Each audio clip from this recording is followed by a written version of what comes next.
Right now, somewhere in your pocket, your phone is buzzing. You already know you're going to check it. You always do. But the real answer for why is far stranger than you think. It isn't about the phone. It isn't even about the notification. It's about a system in your brain that is over 300,000 years old, built for a world with no screens at all. You pick up your phone an average of 96 times a day. That's once every 10 minutes you're awake. Have you ever wondered why you can't just stop? Scientists have wondered too. In the 1950s, a psychologist named B.F. Skinner ran an experiment with pigeons that would end up explaining your relationship with your phone decades before phones existed. He put pigeons in a box with a lever. Press the lever, get food. Simple. But then he changed the rule. Instead of food every time, the pigeons got food at random, sometimes one press, sometimes 20. No pattern, no way to predict it. Something strange happened. The pigeons that got food every single time eventually got bored. They pressed the lever a normal amount and walked away. But the pigeons on the random schedule? They pressed the lever obsessively, faster, longer, almost like they couldn't stop. Skinner called it a variable reward schedule. And it turns out your brain runs on the exact same code. Every time you unlock your phone, you don't know what you're going to get. A message that makes you laugh, a like, nothing at all. Your brain doesn't crave the reward itself. It craves the uncertainty of not knowing. Decades later, a neuroscientist named Wolfram Schultz put this uncertainty under a microscope. He studied dopamine, the chemical everyone blames for addiction, and found something nobody expected. Dopamine doesn't spike when you get the reward. It spikes in the moment, right before, in the space of not knowing. That means the anticipation is the drug, not the notification. The 3 seconds before you see it. Think about that. Your brain isn't rewarding you for checking your phone. It's rewarding you for wondering what's on it. There's a detail in Schultz's research that makes this even stranger. When the reward was fully predictable, dopamine activity actually dropped, not stayed the same. Dropped. A guaranteed reward, one your brain could see coming from a mile away, barely registered as interesting at all. Certainty, to your brain, is almost the opposite of a reward. It's closer to boredom, which means the version of your phone that would satisfy you least is the one that behaved perfectly. A phone that buzzed at the exact same time every day with the exact same kind of message would lose its grip on you within a week. It's the chaos that keeps you hooked. Isn't that the opposite of what you'd expect? So why would evolution build a brain that's obsessed with uncertainty in the first place? Wouldn't a calm, satisfied brain have been safer? Not in the world your ancestors lived in. For nearly all of human history, uncertainty wasn't a notification. It was a rustle in the grass, a shift in the wind, a sound behind you on the savannah. And in that world, the humans who paid obsessive attention to unresolved signals were the ones who survived long enough to have children. A branch cracking might mean nothing, or it might mean a predator. You couldn't afford to ignore it just because it was probably nothing. The cost of missing a real threat was your life. The cost of checking and finding nothing was a few wasted seconds. So your brain evolved a simple rule. When something is uncertain, pay attention to it. Now, not later. That rule kept your ancestors alive for 300,000 years. It's the same rule that makes you flinch and grab your phone the instant it lights up on the table. Picture it. A small group out in the open, exposed, the sun going down. Every sound carries a little more weight than it did an hour ago. A snap of a branch could be the wind. It could also be the last sound you ever hear. The humans who shrugged that off, who stayed relaxed, who told themselves it was probably nothing.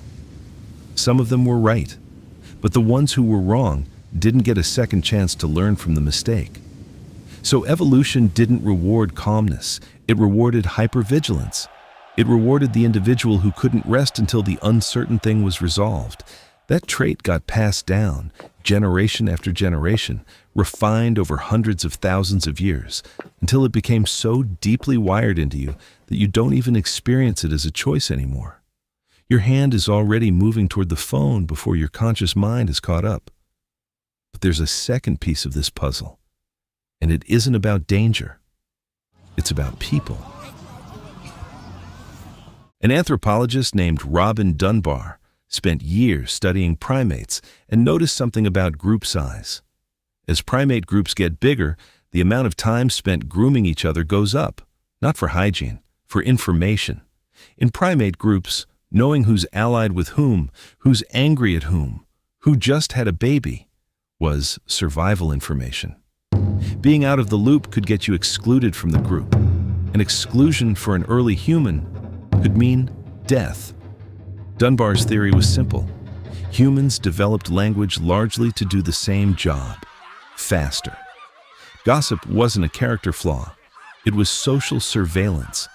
It was how you tracked your standing in a group your life depended on. Dunbar even put a number on it. He found that humans can maintain roughly 150 stable social relationships at once, a limit set by the size of a specific region of the brain called the neocortex. Beyond that number, the group becomes too complex to track. You lose the thread of who matters and why. And losing the thread, for most of human history, wasn't just awkward. It was dangerous. Now look at your phone again. Every text, every like, every comment is a tiny piece of social information. Am I still liked? Did that message mean what I think it meant? Is everyone talking without me? Your phone didn't invent that anxiety. It just gave your 300,000-year-old radar a screen to stare at, and then quietly expanded your tribe from 150 people to thousands, all broadcasting their status at once. Here's where it gets uncomfortable. Your ancestors checked for threats and social signals dozens of times a day, and then the checking stopped. The environment ran out of new information. The savannah went quiet at night. The group went to sleep. Your phone never goes quiet. It has no bottom. There is always one more scroll, always one more possible message, always a new piece of uncertainty to resolve. You're running ancient hardware that was built to check and then rest, but you've plugged it into a device engineered by teams of behavioral scientists to never let the checking stop. That's not a metaphor. Some of the same variable reward mechanics Skinner discovered in pigeons are studied deliberately by the people who design the apps on your phone. The pull to refresh gesture, the infinite scroll, the unpredictable timing of likes. None of that is an accident. It's your ancestral alarm system weaponized against you by people who understand it better than you do. So is this your fault? Are you just weak-willed? No. You're not broken. You're not lacking discipline. You have a brain doing exactly the job it was built to do in an environment it was never built for. A smoke detector doesn't know the difference between a fire and a piece of burnt toast. It just does its one job. Sound the alarm at uncertainty. Your dopamine system is the same. It cannot tell the difference between a predator in the grass and a red notification bubble. Both register as unresolved. Both demand your attention now. Does knowing this change anything? A little. Because once you understand that the pull isn't weakness, you can stop fighting yourself and start managing the actual mechanism. The trick isn't willpower, it's uncertainty. If you remove the variable reward, you remove the pull.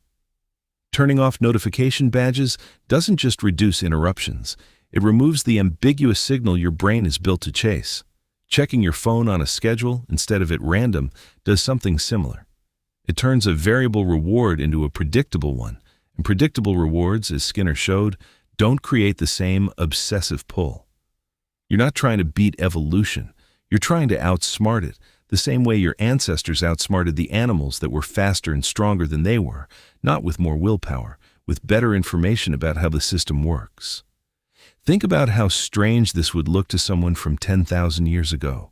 You, sitting still, safe, warm, fed, no predator within 1,000 miles. And yet your body is flooded with the same low-grade alertness your ancestors felt crouched in tall grass. The threat is gone. The wiring stayed.